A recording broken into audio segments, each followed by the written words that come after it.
ప్రత్యేక హోదా వంటి అటువంటి హామీని ఈ పెద్ద మనిషి చంద్రబాబు నాయుడు గారు ఏం చేశారు అనేది ఒక్కసారి ఆలోచన చేయమని అడుగుతా ఉన్నా. 4 సంవత్సరాలు బీజేపీతో సంసారం చేసినప్పుడు ప్రత్యేక హోదా గుర్తుకు రాల. 4 సంవత్సరాలు బీజేపీతో కాపురం చేసినప్పుడు ఈయనకు ప్రత్యేక హోదా గుర్తుకు రాలేదు. కానీ విడాకులు తీసుకున్న తర్వాత మాత్రమే ఈయనకు ప్రత్యేక హోదా గుర్తుకొచ్చింది. నేను మిమ్మల్ని అందరినీ కూడా ఒకటే అడుగుతా ఉన్నా, మిమ్మల్ని అందరినీ కూడా ఒకటే చెప్తా ఉన్నా, నమ్మడం ఇక చాలు. కాంగ్రెస్ పార్టీని నమ్మద్దండి, బీజేపీని నమ్మద్దండి, చంద్రబాబు నాయుడు గారిని నమ్మద్దండి. చంద్రబాబు నాయుడు గారి పార్ట్నర్ పవన్ కళ్యాణ్ అని చెప్పి ఇంకొక ఆయన ఉన్నాడు, ఆయనను నమ్మద్దండి. మిమ్మల్ని అందరినీ కూడా నేను ఒకటే కోరుతా ఉన్నా. ఎందుకు చెప్తున్నానంటే వీళ్ళంతా కలిసికట్టుగా ఒకటై ఎన్నికలప్పుడు నిలబడి వీళ్ళందరూ కూడా మాటిచ్చారు మనకు చేస్తారని చెప్పి. ఆ తర్వాత వీళ్ళంతా కూడా మనల్ని కత్తితో పొడిచినారు మనం అందరినీ కూడా అని చెప్పి ఒక్కసారి గుర్తుకు తెచ్చుకోమని అడుగుతా ఉన్నా. హత్య చేసే దాంట్లో ఒకరు కత్తిస్తే ఇంకొకరు చేతులు పట్టుకున్నాడు, ఆ తర్వాత ఇంకొకడు పొడిచాడు కాబట్టి మన పరిస్థితి ఇలా ఉంది అనేది మర్చిపోవద్దని అడుగుతా ఉన్నా. మిమ్మల్ని అందరినీ కూడా నేను కోరేది ఒకటే, రేపొద్దున 2019లో 3 నెలల్లో ఎన్నికలు జరగబోతా ఉన్నాయని చెప్పి సంకేతాలు వస్తూ ఉన్న పరిస్థితిలో 3-4 నెలల్లో ఎన్నికలు జరగబోతా ఉన్నాయని చెప్పి పరిస్థితులు కనిపిస్తూ ఉన్నాయి. కాబట్టి మిమ్మల్ని అందరినీ కూడా కోరేది ఒకటే, ఎప్పుడు ఎన్నికలు వచ్చినా కూడా వాళ్ళను వీళ్ళను ఎవరిని కూడా నమ్మద్దని చెప్పి మిమ్మల్ని అందరినీ కూడా కోరుతా ఉన్నా. మొత్తం అన్ని ఎంపీ స్థానాలు 25కి 25 ఎంపీ స్థానాలు మనమే గెలుచుకుందాము, వైఎస్ఆర్ కాంగ్రెస్ పార్టీకి తెచ్చుకుందామని చెప్పి మన అందరినీ కోరుతా ఉన్నా. ఆ తర్వాత నేను మిమ్మల్ని అందరికీ కూడా హామీ ఇస్తా ఉన్నా, 25కి 25 ఎంపీ స్థానాలు మన దగ్గరే పెట్టుకుందాం. ఆ తర్వాత ప్రత్యేక హోదా ఎవరైతే ఇస్తామనంటారో కాదు, ఎవరైతే సంతకం చేస్తారో వాళ్ళకే మద్దతు ఇస్తాము అని చెప్పి మిమ్మల్ని అందరినీ కూడా కోరుతా ఉన్నా. అది కాంగ్రెస్ కావచ్చు, ఇంకొకరు కావచ్చు, ఎవరైనా కూడా కావచ్చు.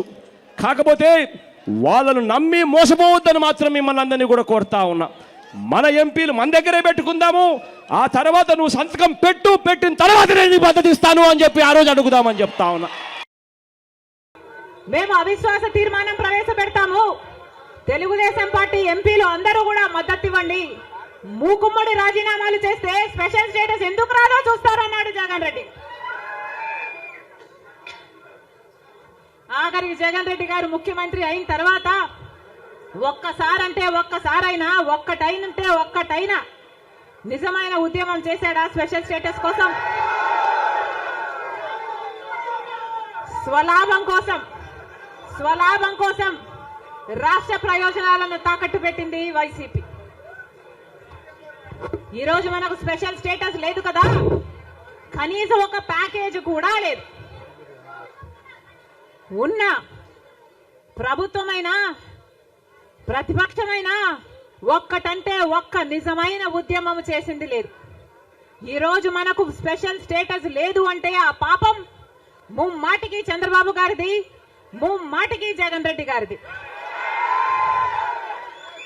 స్వలాభం కోసం ఇద్దరు ప్రజల ప్రయోజనాలను తాకెట్టు పెట్టారు. టీడీపీ అంతే, వైసీపీ అంతే, దొందే.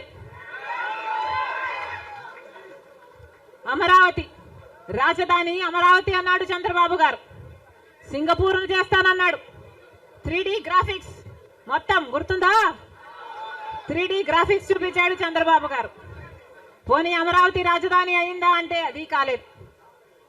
జగన్ రెడ్డి గారు వచ్చారు, 1 కాదు 3 రాజధానిలు అన్నారు. పోనీ 3 రాజధానిలు అయ్యాయా అంటే ఒక్కటి కూడా లేదు. ఈరోజు మనకు రాజధాని ఏది అంటే ఏదో మనకే అర్థం కాని పరిస్థితి. ఒకటైనా ఉందా అంటే ఏదీ లేదు, ఒకటి కూడా లేదు. మరి ఏమి సాధించుకున్నట్టు?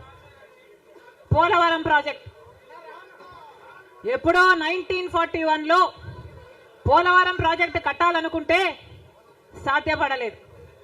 ఆఖరికి రాజశేఖర్ రెడ్డి గారు ముఖ్యమంత్రి అయిన 2004లో రాజశేఖర్ రెడ్డి గారు జలయజ్ఞంలో భాగంగా పోలవరం ప్రాజెక్టును స్థాపించడం జరిగింది. రాజశేఖర్ రెడ్డి గారు ముఖ్యమంత్రిగా ఉండగా పోలవరం ప్రాజెక్టు చెందిన కుడి ఎడమ కాలువల పనులు కూడా చాలా శాతం చేశారు రాజశేఖర్ రెడ్డి గారు. మన దురదృష్టం రాజశేఖర రెడ్డి గారు వెళ్ళిపోయారు. ఆయన చనిపోయాక మళ్ళా పోలవరం ఒక్క అడుగు కూడా ముందుకు పడలేదు. చంద్రబాబు గారు పోలవరాన్ని తాకట్టు పెట్టారు బీజేపీ దోస్తీ కోసము. ఇటు జగన్ రెడ్డి గారు బీజేపీతో దోస్తీ కోసం పోలవరాన్ని తాకట్టు పెట్టారు.